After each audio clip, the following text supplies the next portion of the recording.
goat cheese souffle. But hi. Sorry, I didn't see you there. I was busy reading, and not important. Hi, I'm Adi Effendi, and welcome to my channel. Thank you very much for being here today. I'm sure you've heard before that the greatest fear everyone can have is public speaking, and the fear is even greater than the fear of death itself. Well, I'm here to share with you 11 tips on how you can be a great speaker even if you are a massive introvert. You want to hear those 11 tips? Say what? Yes? Alright, now let's start with tip number 1.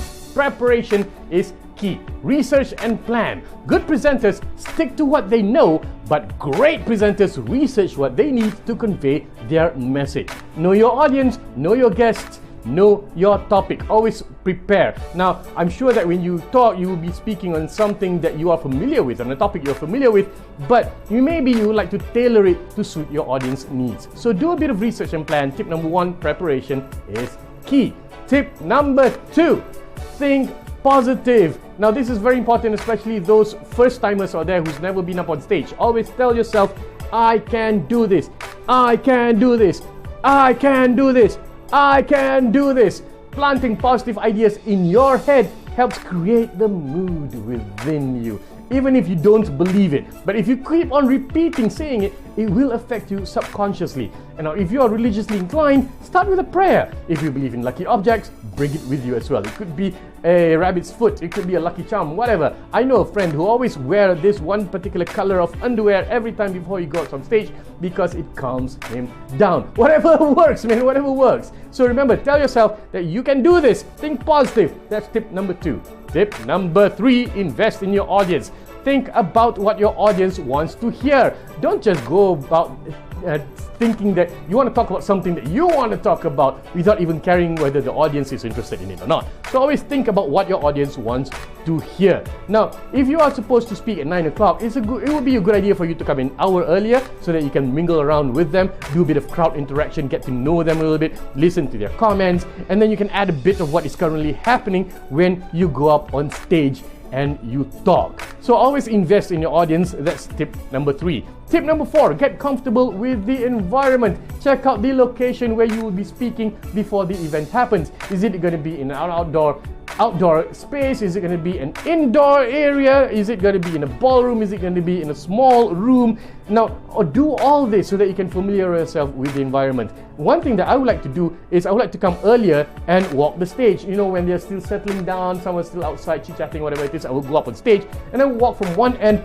to another. I would feel the energy and make myself feel just like home and be in charge of the environment. So do that, go up on stage. That's also a good idea for me, that I can get to see whether there are any hazards on stage, you know, like an uneven floor that I need to be aware of so that I don't get caught unaware when I give a talk. So tip number 5 next is pay attention to your appearance. When you look great, you feel great.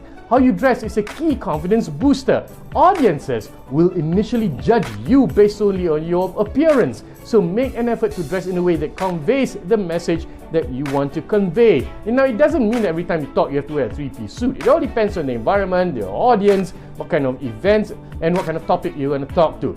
So it can be business casual, it can be a t-shirt and jeans, anything. But always pay attention to your appearance. That's tip number 5. Tip number 6, start with a smile. Especially for the first timers here, very good tip for you to calm your nerves. Yeah, when you go up on stage, the first thing you do after you've planted yourself at the center of the stage is you put on a big smile on your face before speaking. Research has shown that the act of smiling, even artificially, can actually make a person feel more happy and at ease. So you go up on stage, first thing you do is the people at the front row, the frontmost row, you smile at them, even if you have to fake it, alright? Smile at them. I can tell you 99.9%, close over 100% of them will smile back. And when they smile back, it somehow releases some kind of chemicals in your brain to make you feel more relaxed, more confident, and more connected. So start with a smile. Tip number 6. Tip number 7, kick off with a thank you. After you've given that smile,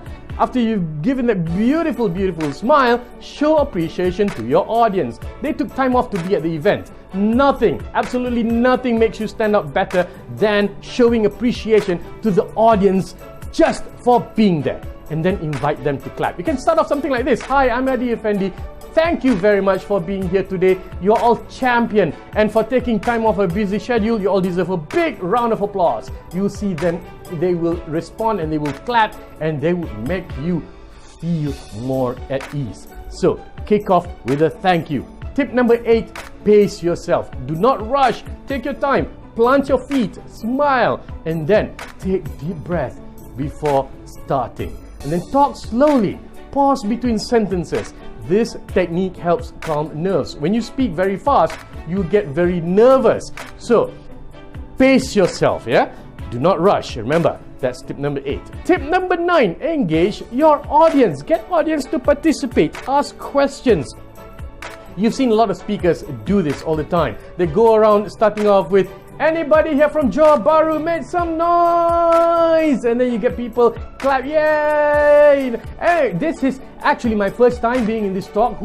How many of you has been in this same event last year? Can you see a show of hands? So that kind of things, you should ask questions, get to know your audience. Either individually, you can ask them, sir, where are you from? Or you can, in a group like how I showed just now. Now, all this helps bridge the gap between you and your audience. So engage your audience. That's tip number 9. Tip number 10, be ethical and sensitive. Be professional at all times. Never touch on sensitivities. Always be respectful to audiences. Never make fun of them. Avoid making jokes which are sexual in nature, political, religious, sexual orientation, or those sort of things. Always be professional at all times. You may think you're funny and you will get people laughing, but for all the people who are laughing, there will be a group of people who will feel slighted, and you do not want that. So be professional at all times, be ethical and sensitive. That's tip number 11. That's tip number 10. Now, tip number 11, ladies and gentlemen, the most important tip of all that I can share with you right now is, are you ready for it? Here goes. The most important tip, always practice. Never wing it. Always practice. When you get an invitation to speak on stage, practice a week before, a few days before, a day before, the night before you go to sleep. Always practice. Don't take things for granted, even if you've been on the floor before, even if you've spoken on that subject before. Never take it for granted. Always practice. Practice makes perfect, and practice within the time allocated. If you are given 10 minutes, then practice for 10 minutes. If you're given half an hour, practice for half an hour. Always apply these and you will go far. So this is all that I have. Until we meet again, see you next time. I'm Adi Effendi signing off. Now, where's that book?